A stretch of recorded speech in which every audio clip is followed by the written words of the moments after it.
All right, Kevin. All right, Trevor, thanks very much on a beautiful November Saturday in Salt Lake City. ESPN College Football presented by Claude. And our matchup in the Big 12 Conference, these conference rivals who've never played each other until today. Kansas State on the road taking on the Utes of Utah.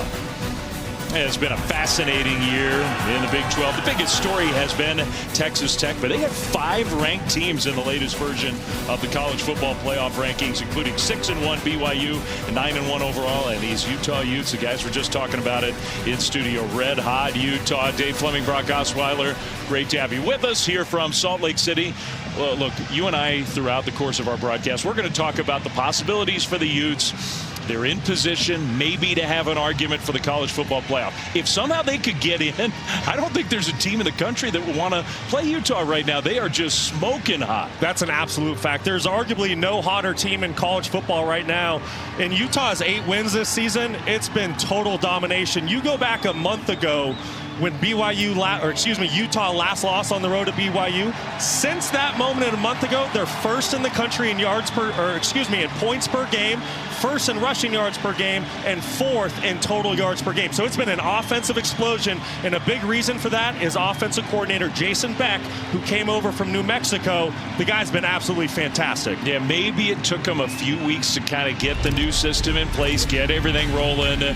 Since then, unstoppable essentially. Over 40 points a game for the full season. Top 10 in FBS football, 7 different games with 40 or more points. The Utes scoring margin 4th best in the country. Every one of their wins has been by at least 25 points this year, and on the ground just gashing teams, not just the total yardage, all those big running plays. 10 rushes this year of 40 or more yards, and they're doing it on both sides of the ball. Well, they are. We talked about the offense, but once again, and this is something Utah's had in the past, there's the championship defense to go with it. There's 4 schools in the country you see right there that are top 10 in offensive scoring and defensive scoring. Utah being one of them. It's always kind of been the story here in Salt Lake. Can the offense perform the way the defense does? This year, it's been total domination on both sides of the football for the Utes. I think they're feeling like they have a chance to really finish this year with something special. Kansas State, they have their hands full today in Salt Lake City. We've got kickoff in the Big 12 coming up next.